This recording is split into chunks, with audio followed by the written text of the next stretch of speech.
World Music, ou música do mundo, é um termo amplo que engloba a música tradicional de diversas culturas, bem como gêneros contemporâneos regionais. Criado como uma categoria de marketing na década de 1980, o rótulo permite que a indústria ocidental agrupe e promova sons tradicionais de matriz não ocidental.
Sarangi is basically one piece of wood into which the wooden pegs are inserted.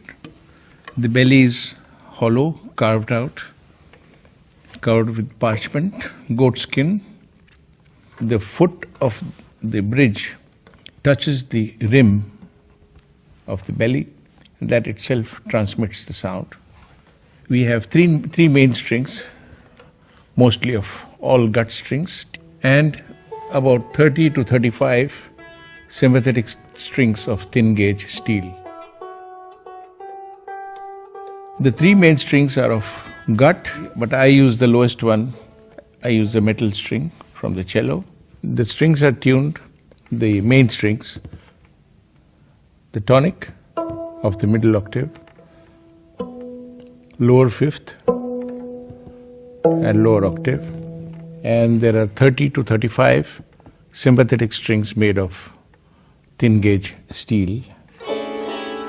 They are tuned to the notes of the raga or the scale. There are 4 sets of sympathetic strings. There are 2 on top, tuned definitely to the scale, and you see those small bridges which give a special timbre, some twang to it, which excites the other sets of sympathetic strings to resonate. So we have the side series, which is again and also tuned to the scale, and there are underneath chromatic strings.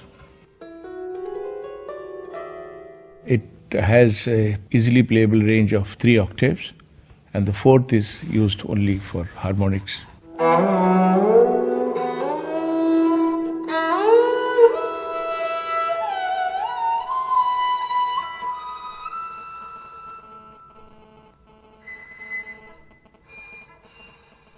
We don't press the string downwards like in the cello, but we play with the cuticles of the index, middle and ring finger. There are 2 styles of playing. One is on the edge of the cuticle and the nail, which I follow, and the other style is purely above the cuticles, which forms thick calluses. When I began learning, I played with the second style, purely on the cuticles. And then I gradually came across a teacher a great master who showed me this technique of playing on the border.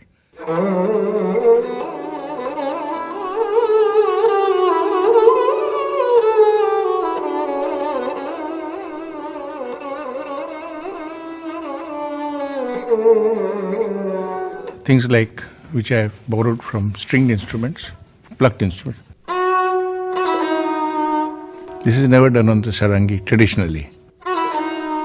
They would play. The traditional sarangi bow, horsehair. Could you turn it so I can see the...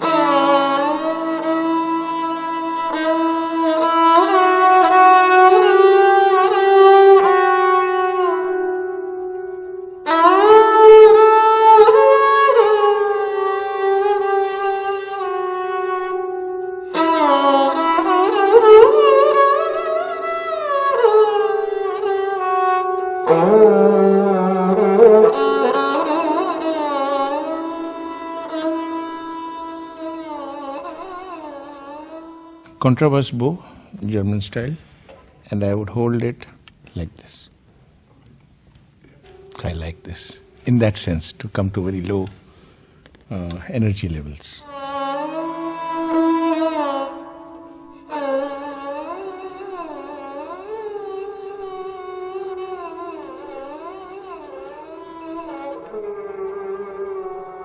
This is actually it's an adaptation of the Western bow, but used in India for a stringed instrument, which is a hybrid between the sarangi and the sitar. It's called israj. I use this because it gives me shorter strokes and I can paint more number of strokes with this.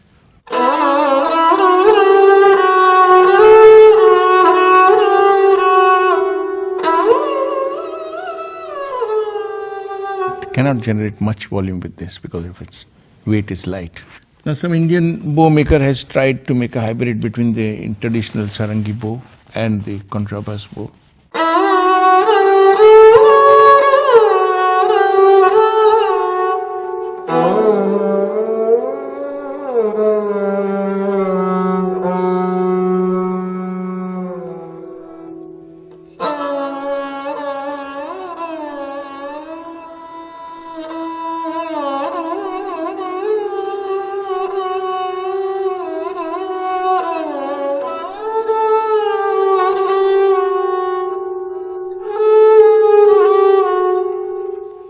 This white band is where normally the bow works.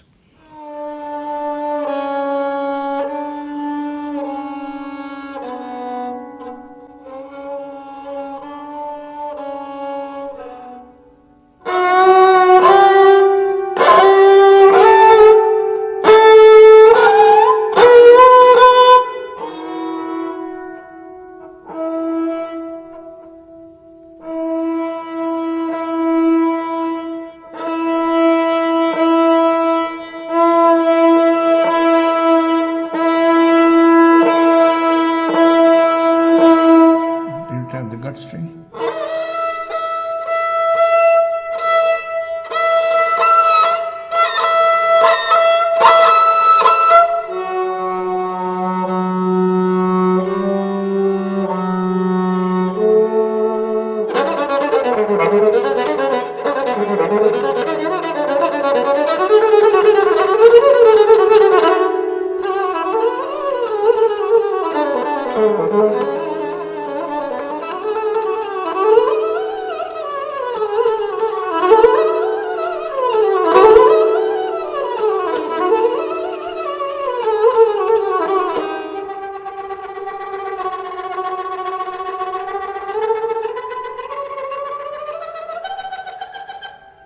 Pre-grace notes and post-grace notes.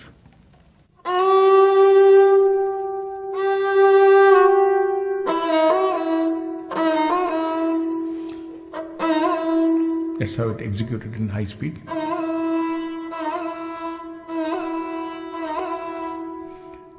One variation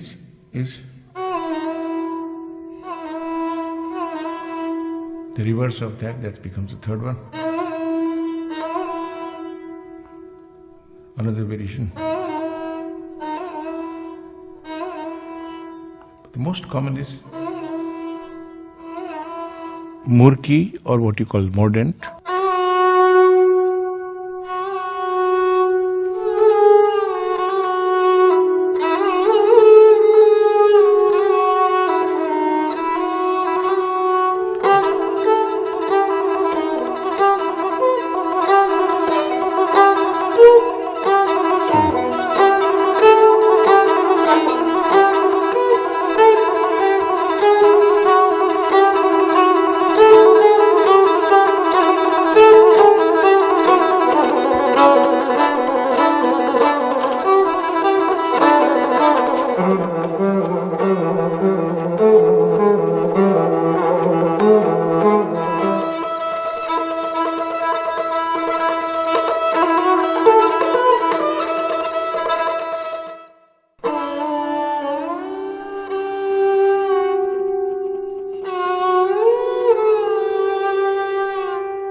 Instead of going like this horizontally, we take an arc.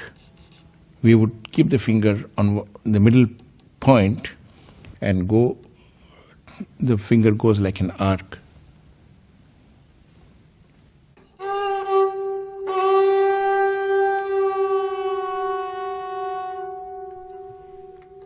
Now if I do the arc system,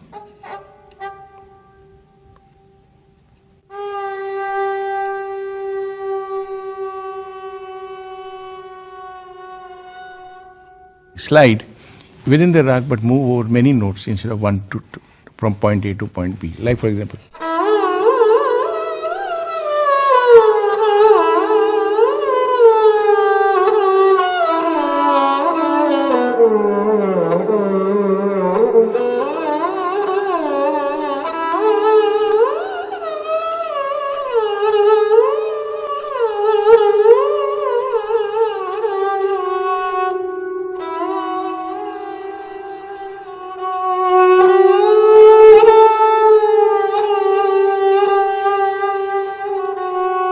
not much. We rather use expanded vibrato, what we call andolan, like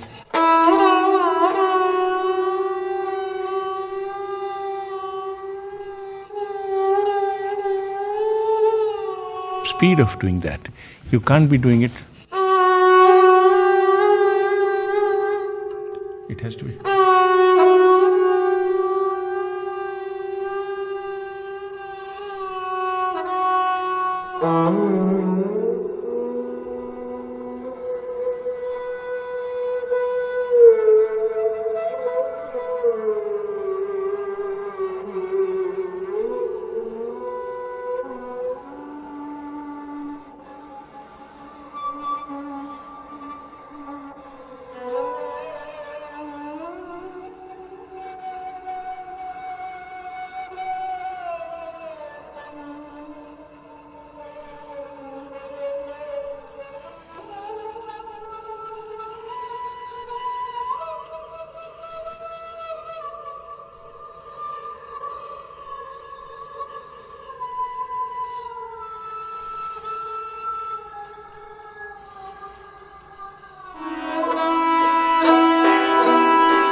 You know the Rabab? Afghanistan.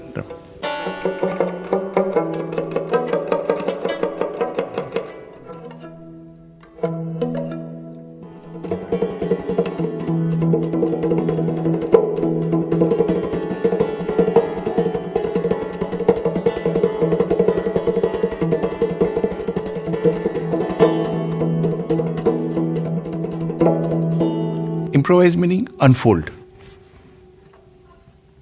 If I play few routines,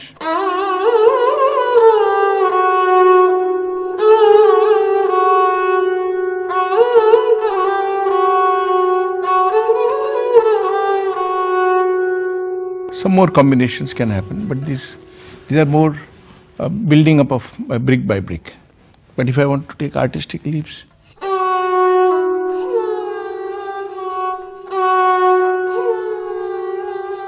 so I'm not playing. What I would think of is, but I'm playing it.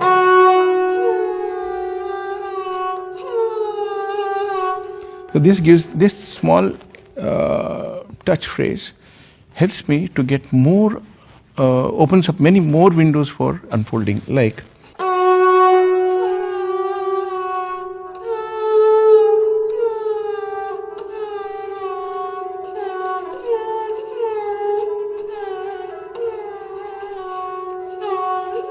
See.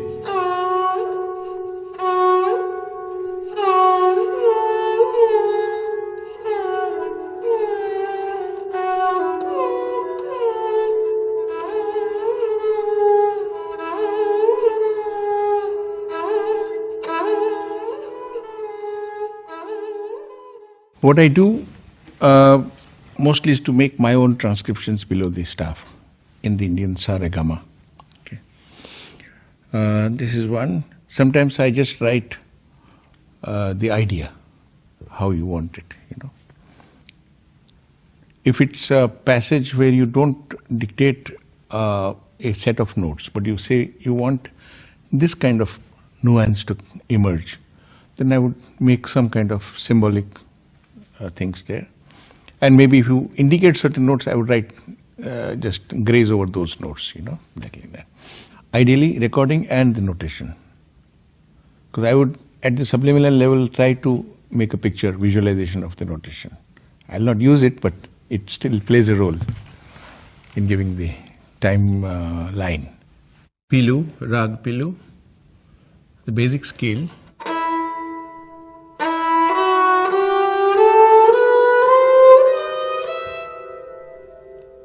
Uses flat 7th and 6th natural.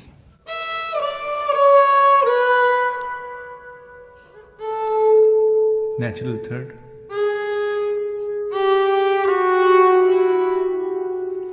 The ascending and descending orders.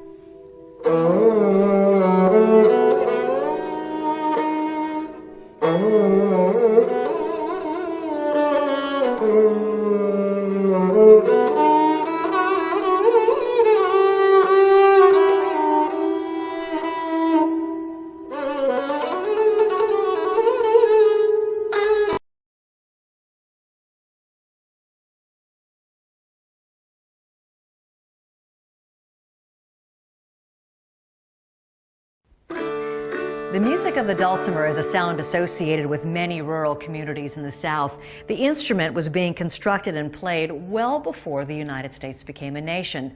And here in eastern Tennessee, that tradition is alive and well. In the early days of the American Republic, the rolling landscape surrounding the Great Smoky Mountains was home to some of America's first farmers and ranchers.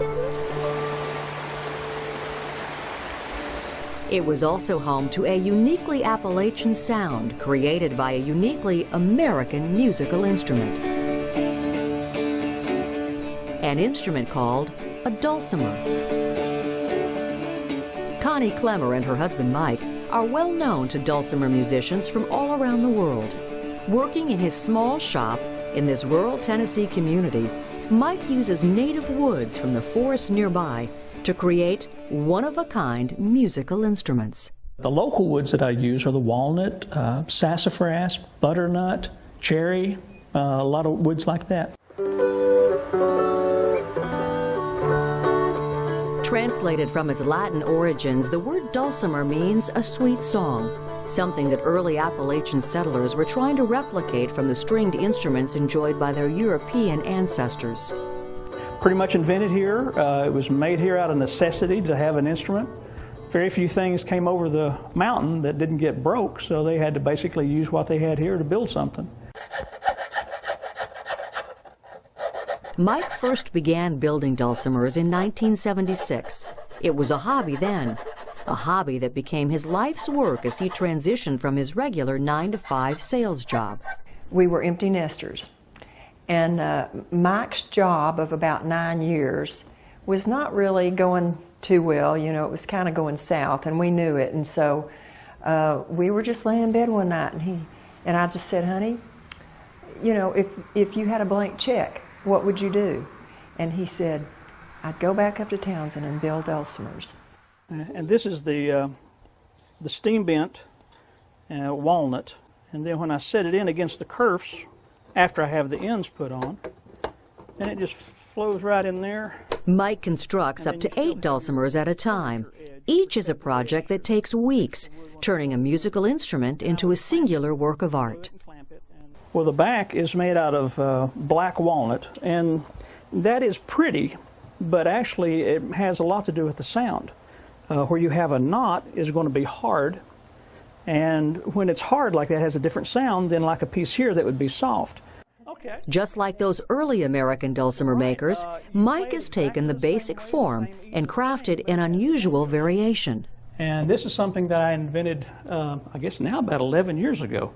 Actually, it actually has an opening in the back, and this is a practice pad, drum pad, and then I put that with the dulcimer fingerboard.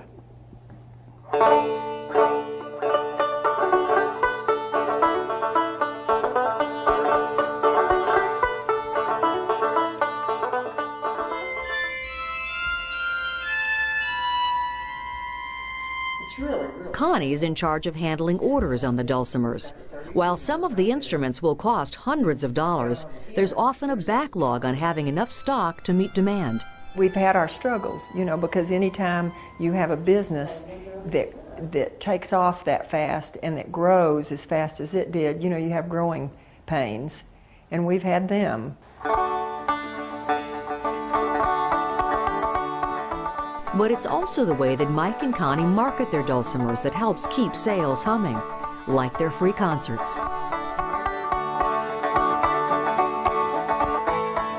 And now every Saturday night during the season, from the second weekend of May through October, every Saturday night at 7 we have our picking on the porch.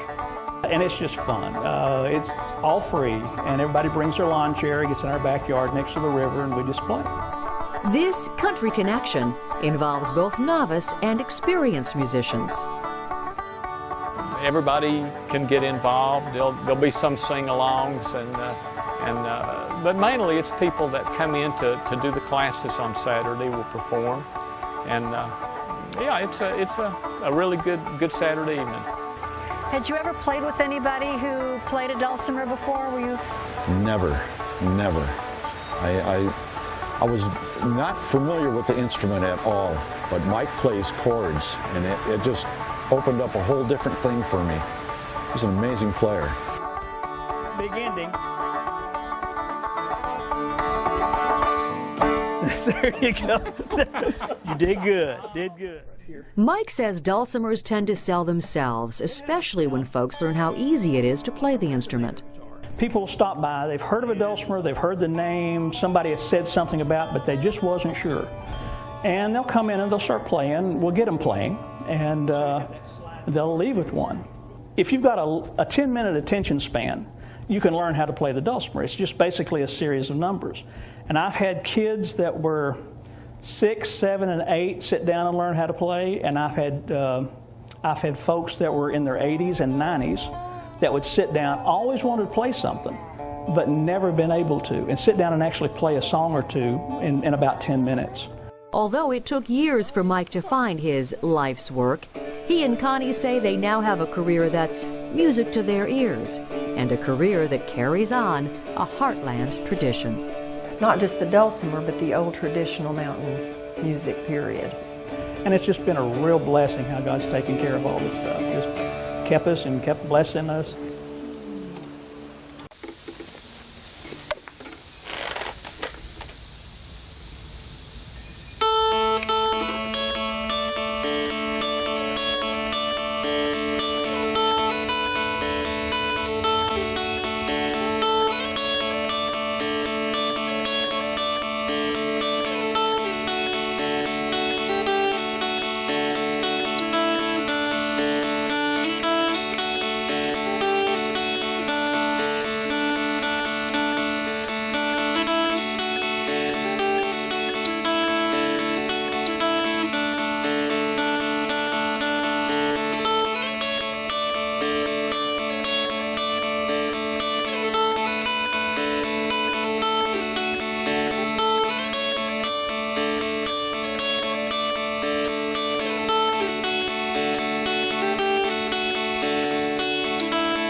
மிருதங்கன்னு பார்த்தீங்கன்னாக்கா பலாமரம் தான் செய்கிறது.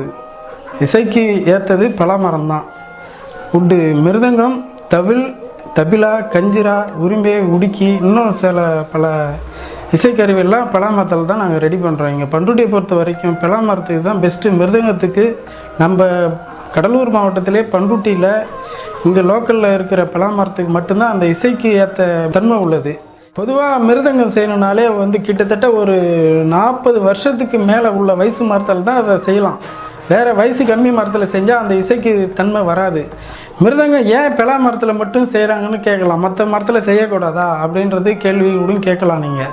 ஆனால் பலா மரத்தில் செஞ்சால் தான் அந்த சுதி மட்டும் கரெக்டாக 100% கிடைக்கும். இதில் மற்ற மரத்தில் செஞ்சால் பாதி கூட கிடைக்காது. இதுவே பலா மரத்தில் பழைய கட்டிட தூண்டுன்றதில் ரெடி பண்ணால் இதை விட இன்னும் ஜாஸ்தி நல்லா மியூசிக்கல் நல்லா வரும். அதனால் பலா மரத்தில் மட்டும்தான் இது தேவைக்கு தகுந்த மியூசிக் அவங்களுக்கு 100% கிடைக்கிற தன்மை உள்ளது. மற்ற மரத்தில் போட்டால் அந்த தன்மை வராது. இது 3 தலைமுறைன்றது கிட்டத்தட்ட ஒரு 100 வருஷத்தை தாண்டி கூட இருக்கு. அந்த தன்மை இதுக்கு இருக்குது. அதனால தான் மட்டும் விருப்பமாக எல்லாரும் பண்ணுறது இந்த பலா மரத்தை மட்டும்தான் விரும்புவாங்க. பலா மரத்தை ஸ்ட்ரைட்டாக வெட்டி விவசாய நிலத்துலேருந்து வெட்டி எடுத்துகிட்டு வந்துடும். பாட்டுக்கு எடுத்துகிட்டு வந்த உடனே என்ன மிருதங்கத்துக்கு தேவையான அளவு 24, 22, 25 இல்லை மிருதங்க தபலா செய்கிறோமா, தவில் செய்கிறோமா, என்ன உருப்படி செய்கிறோமோ அதுக்கு தகுந்த மாதிரி மரத்தை ஃபஸ்ட்டு கட் பண்ணிடுவோம். கை மிஷின், மோட்டர் மிஷினால் வச்சு மரத்தை துண்டு போட்டுருவோம்.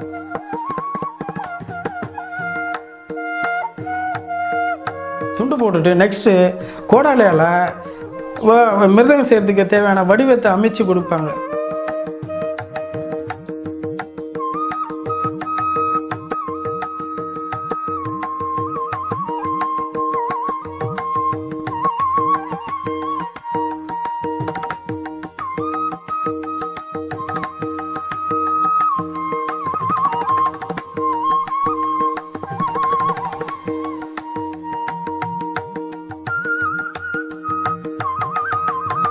மிருதங்க கட்டையை ஷேப் பண்ண பிறகு லேத்தில் கொடுத்து அவுட்ரு கடையிறோம். அவுட்ருனாக்கா அது பினிஷிங் மிருதங்கமாக வடிவமைக்கிறோம். மிஷினில் போட்டு அதை கடைசல் பண்ணுறோம்.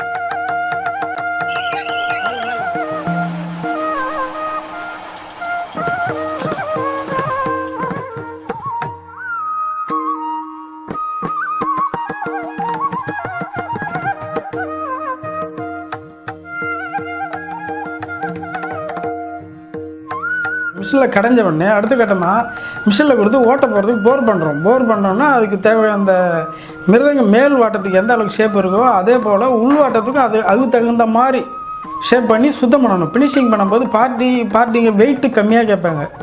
வெயிட்டு கம்மியாக எந்த அளவுக்கு கேட்குறாங்களோ மேக்ஸிமம் ஒரு மிருதங்க 8 கிலோ இருக்கும், 9 கிலோ இருக்கும்.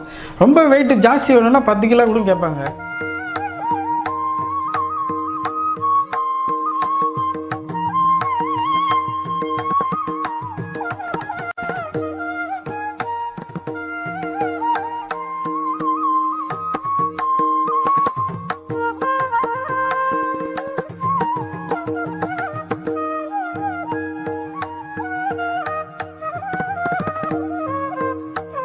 இது எல்லா மிருதங்கமும் வேலை முடித்த பிறகு இப்படி தான் இருக்கும். இது எல்லாம் ஃபினிஷிங் பண்ணியாச்சு.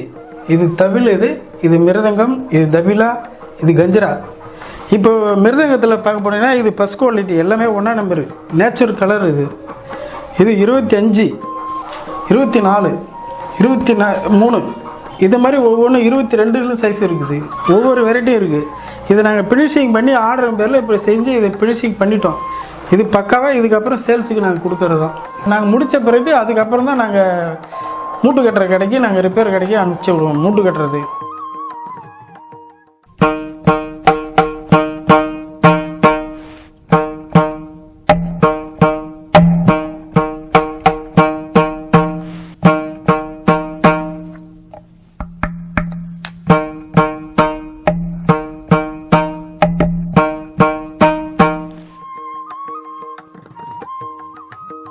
பண்ருட்டிலேருந்து எனக்கு இந்த மிருதங்கம் வரும்போது இது வந்து 22 இன்ச்சு சைஸ் மிருதங்கம்.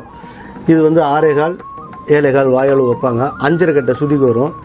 இது வந்து 7.25 வரும். இது வந்து 22 இன்ச்சு ஸ்தாயி மிருதங்கம் இதுக்கு பேர். அப்புறம் இது வந்து 23 இன்ச்சு சைஸ் மிருதங்கம். இது வந்து 7.5 வாயால் வரும். இது வந்து 6.5 வாயால் வரும். இதுக்கு பேர் வந்து எடபாரி, இன்ஸ்ட்ருமெண்ட்டுக்கு வாசிக்கிறது. இது வந்து 24 இன்ச்சு மிருதங்கம். இது வந்து 6.25 வரும். இங்கே வந்து 7.25 வரும். நீளம் வந்து 24 வரும். இது வந்து ஜென்ஸு சுதிக்கு, அதை 1.5 கட்ட சுதி 2 கட்ட சுதிக்கு ஜென்ஸுக்கு வாசிக்கிறது. இது வந்து தக்குன்னு பேர். இதுக்கு வந்து எடபாரின்னு பேர். இதுக்கு வந்து 22 ஸ்தாயின்னு பேர். இந்த மிருதங்கத்தில் இது வந்து வளந்தலை மூட்டு, இது வந்து தொப்பி மூட்டு, இது வந்து எருமத்தோலில் செய்கிறது. 2 எருமத்தோல் போட்டு இந்த எருமத்தோலே சின்னதாக கட் பண்ணி இது ரெண்டோட சேர்த்து ஸ்டிச்சிங் பண்ணுவோம், தப்போம். அதுக்கப்புறம் 2 நாள் காஞ்சதுக்கப்புறம் இந்த தொப்பி மூட்டை இருக்கு இல்லையா, காஞ்சதுக்கப்புறம் இந்த தொப்பி மூட்டை எடுத்து இந்த ஆட்டுத்தோலோட இதில் இணைச்சி இந்த இடத்துல 12 ஹோல்ஸ் வரும். அந்த 12 ஹோல்ஸில் இந்த ஆட்டுத்தோலை வந்து இதில் கட் பண்ணி கட்டியாச்சுன்னா இதுக்கு பேர் வந்து தொப்பி தோலுன்னு பேர். அப்புறம் வளந்தலை மூட்டில் இந்த பகுதியில் என்னென்னா ஒரு பசுந்தோல், ஒரு ஆட்டுத்தோல், இன்னொரு பசுந்தோல், 3 தோல் இது உள்ளே வரும். இந்த வருங்க, ஒரு பசுந்தோல், ஒரு ஆட்டுத்தோல், ஒரு பசுந்தோல், 3 தோலும் சேர்த்து இந்த எருமத்தோலோட இதில் வந்து ஸ்டிச்சிங் பண்ணணும். ஸ்டிச்சிங் பண்ணிவிட்டு இதில் 16 கண்ணுக்கு இந்த எருமத்தோலோட வாரம் வந்து இதில் போடணும். இது வந்து 12 மாறு சைஸ் வேணும் இந்த வாருக்கு எடுக்கிறதுக்கு. அதை வந்து ரெண்டுத்தையும் சேர்த்து ஒன்றா இணைச்சி படியை பார்த்துட்டு இந்த 3.25 அளவுக்கு 3 இன்ச்சுக்கு இதை கட் பண்ணிவிட்டு நம்ம சுதிக்கு தகுந்தாப்புல மாவு பண்ணணும். இவ்வளோ பகுதி இருக்குது இதில்.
இப்போ வளந்தலை மூட்டை பின்னியாச்சு. வளந்தலை மூட்டை பின்னிட்டு 2 நாள் இதை வந்து காய வைக்கணும். தொப்பியும் காய வச்சாச்சு. இப்போ ரெண்டுமே சேர்த்து இது 2 நாள் காஞ்சதுக்கப்புறம் இந்த வளந்தலை மூட்டை எடுத்து தொப்பி மூட்டையும் எடுத்து ரெண்டுமே ஒன்றா சேர்த்து இந்தமாரி கயிறு போட்டு இல்லைன்னா வார் போட்டு வார் போட்டாலும் போடலாம், இல்லைன்னா கயிறு போடலாம். ரெண்டுமே ஒன்றா சேர்த்து மூட்டை வந்து படியை பார்க்கணும். இந்தமாரி படியை பார்த்துட்டு இந்த மாதிரி 3.25 இன்ச்சுக்கு இல்லைன்னா 3.25 ஒரு நூல் இன்ச்சுக்கு இதை கட் பண்ணிடணும்.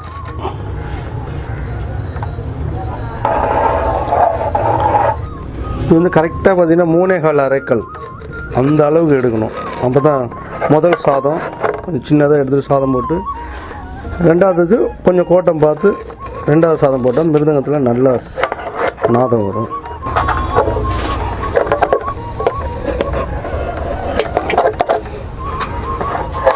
இந்த மாதிரி எடுத்துகிட்டு இப்போ இதில் வந்து ரைஸ் தடவிட்டு அதுக்கு மேலே பிளாக் சாதம் போட்டு வார் பிடிச்சி குச்சி வச்சு சுத்தம் பண்ணால் மிருதங்க வேலை ஃபினிஷ்.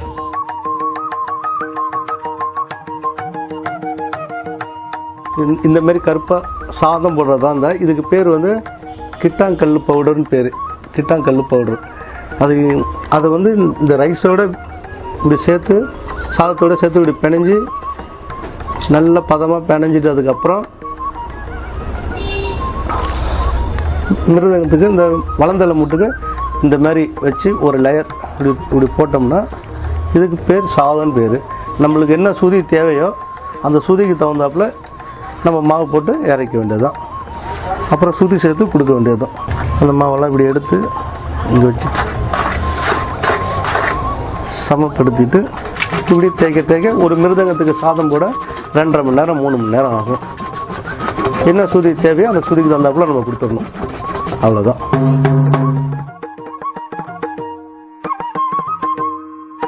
மிருதங்கம் சாதம் போட்ட உடனே ஒரு 3 மணி நேரம் 4 மணி நேரம் நல்லா காஞ்சதுக்கப்புறம் கப்பியா குச்சி அப்படின்னு 2 வகை உண்டு. ஆர்டிஸ்ட் வந்து கப்பி கேட்டால் கப்பி, குச்சி கேட்டால் குச்சி. இது வந்து குச்சி வந்து எப்படி இருக்குன்னா இங்கே வச்சுட்டு இப்படி எடுப்பாங்க. அதனால் இது குச்சி முட்டை ஆயிடுது. கப்பி வேணும்னா கப்பி வந்து அந்த கிட்டாங்கல் மாவே வந்து துணியில் நல்லா சளிச்சிட்டு பாக்கி கல் வர்றதை தான் கப்பின்னு சொல்லுவாங்க. அது வந்து கப்பி கேட்டால்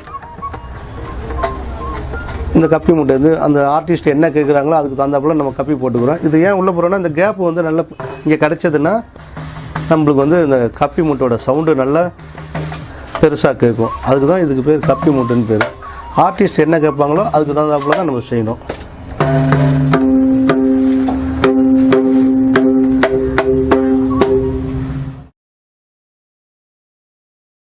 In the last few decades, there have been attempts by different people to use alternative materials for different parts of the mridangam. In the last, let's say 5 to 10 years, there is a scientist in Bangalore called Dr. Varadarangan.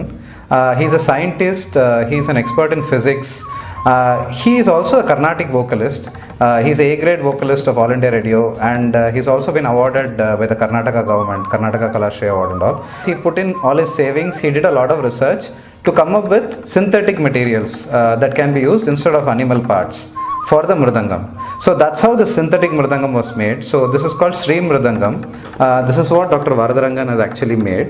In the case of synthetic mridangam, what is done is, I'll go part by part. So the body is made of fiberglass, and fiberglass allows you to make the body really lighter. So if you take the case of the traditional mridangam which is kept here, it could easily weigh anywhere between 8 kilos to around 15 kilos to 20 kilos. That's primarily the weight of the wood. Here it's fiberglass, so you can make it as light as 1.5 kilos, 2 kilos. This is the traditional mridangam, and this is the left side or the bass side of the mridangam. The left hand, the right drum head are both tied with the same leather thong or string in the case of the traditional mridangam. So you can't just get only the left side out unless it is fastened by a nut and bolt separately. I'll just show you how these have been improved in the case of a synthetic mridangam. Now, this is a synthetic mridangam. The synthetic mridangam, as you can see, there is again this central thing, and the central loading is already made from the inner side. The sound is almost similar. You can produce the gumukis, and because the left drum head is fastened to the shell by use of nut and bolt mechanism here, you can easily get it dismantled and do any kind of repairs you want, replacement or anything like that. This is the right side of the synthetic mridangam or the harmonic drum head. Now here, like the traditional mridangam, this has a central black patch. In a traditional mridangam, what happens is as you keep playing here, the black patch is kind of stuck to the mridangam using starch or some kind of a glue. So it keeps, wear and tear happens and it kind of falls off. So you need to repair this frequently. In the case of a synthetic mridangam, this is actually chemically bonded and it's a totally different material. So this will never come off unless until you actually use a sharp object to kind of tear it down or something. So essentially, the right drum head doesn't need any repair. I've been using it for the last 3.5 years now, and it hasn't needed even a single repair. The whole instrument, in fact, hasn't needed repair. If I use a traditional mridangam and I play concerts frequently, I think at least once in 2-3 months you'll have to go and get the black patch redone. Some kind of adjustments you'll have to keep doing every once in 3 months or once in 4 months. So this is really maintenance free almost. And the sound also is very close to the traditional mridangam. So the sound also is kind of pretty close. So overall, comparing both the mridangams, the synthetic mridangam, the materials that I used have very low temperature coefficient of expansion or contraction. So what that means is that if there is a change in temperature, like you go to a concert venue where there are lights flashing on you or the temperature is high or low, the mridangam pitch won't change. Also, what happens due to this is that if you are in countries like in the US or in Canada or in Australia, countries where there are extreme changes in weather, the synthetic mridangam will remain at the same pitch. It won't get bad at all. But the traditional mridangam will be prone to changes in pitch. You will have to repair it frequently, and there won't be repairers also available in those countries like you have in India, in Chennai. If we come to what could be improved in the synthetic mridangam, the synthetic mridangam has been around for the last 3 to 5 years, in use by artists. While the mridangam has been around, people say for thousands of years now. So obviously there is a lot of work that has gone into the mridangam in terms of, making it, in terms of using it, the feedback that goes from the artist to the maker, and so on and so forth. In the case of synthetic mridangam, it's still, that process is still under evolution. So while the synthetic mridangam is very close to the traditional mridangam, it can still go some way in terms of creating the sound of the mridangam, the traditional mridangam if required. So that's one. The materials that are used in the traditional mridangam are completely biodegradable. Whereas in this case of synthetic mridangam, it's not so yet. So maybe there is work that could be done there. There are many attempts being made to make the instrument as artist friendly as possible. And it's really heartwarming to see artists who are willing to experiment and embrace these changes.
This instrument is called the argul, and this is an ancient Egyptian instrument from the times of the pharaohs, and it's probably one of the ancestors, well it is one of the ancestors of the bagpipes. So you've got two tubes, you've got the drone here and you've got the flute part. ويقال انه يعني كلمة أرجول هي جاية من كلمة جاية منها كلمة أورغان، وأيضا يقال انه يعني له علاقة بآلة البوكا في الآلة الإسبانية.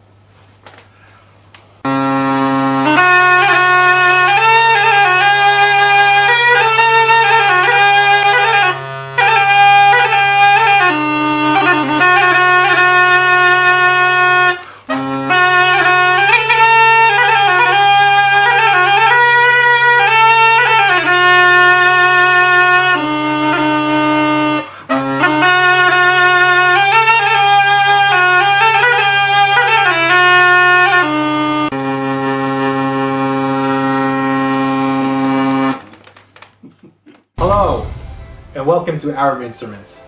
My name is Yoni.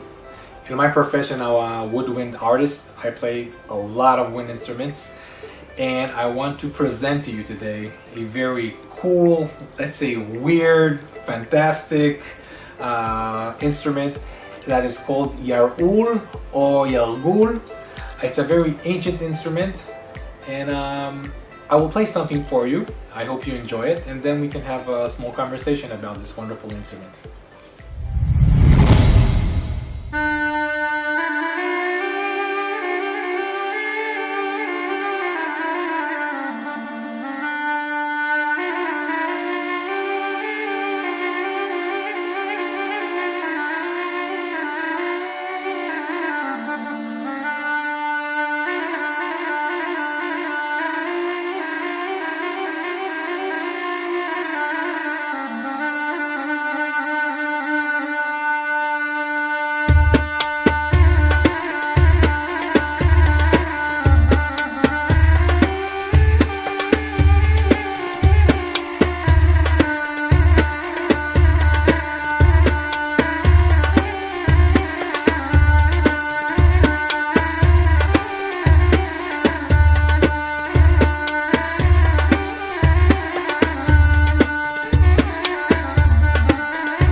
Hi guys, I hope you enjoyed this video and you enjoyed this music.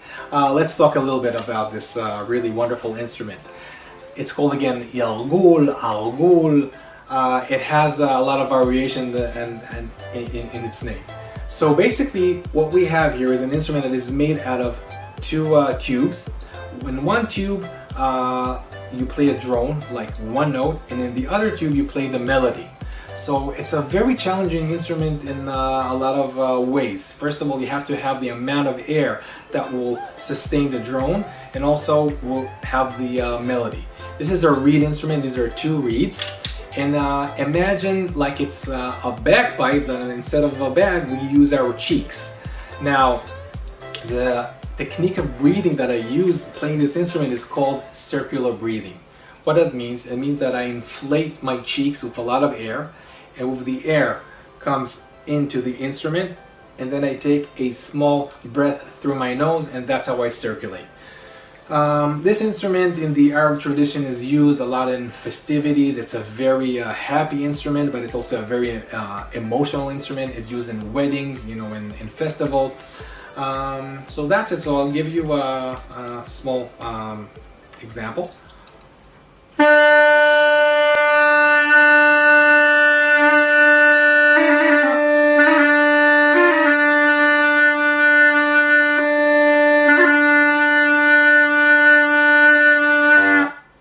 So this is kind of a very challenging way to play. That was the circular breathing. So guys, I really hope you enjoyed this video, and in order to get some more cool content and like about this wonderful world of Arab instruments, so please subscribe to Arab Instruments. And until then, it was a pleasure doing this video, and see you next time. Bye.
Pessoal, para ficar em casa, eu vou mostrar um instrumento musical que é da China.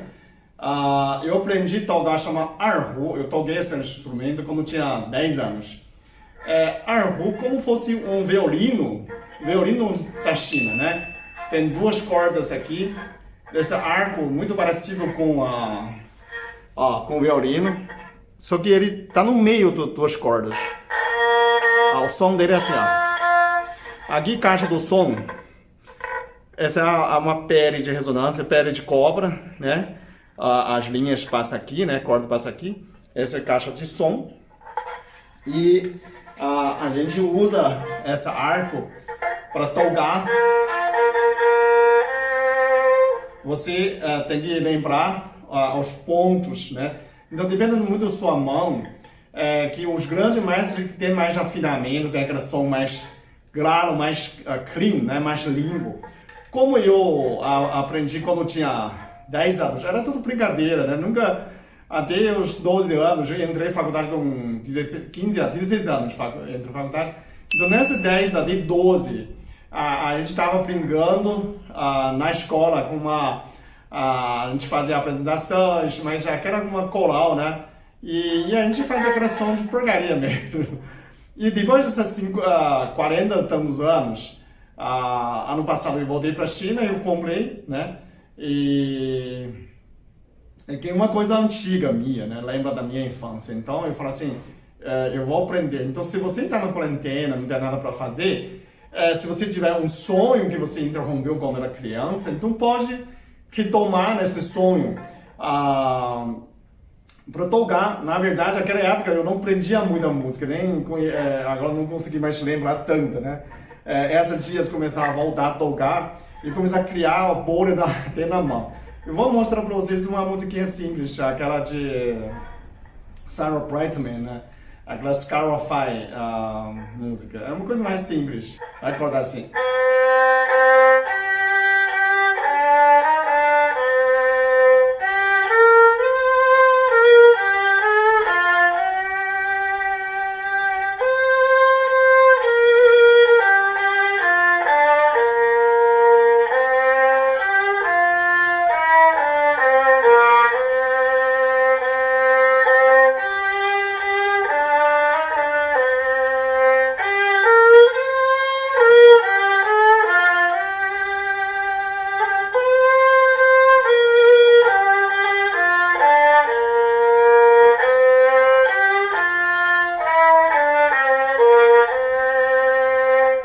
É isso, pessoal. Obrigado.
Música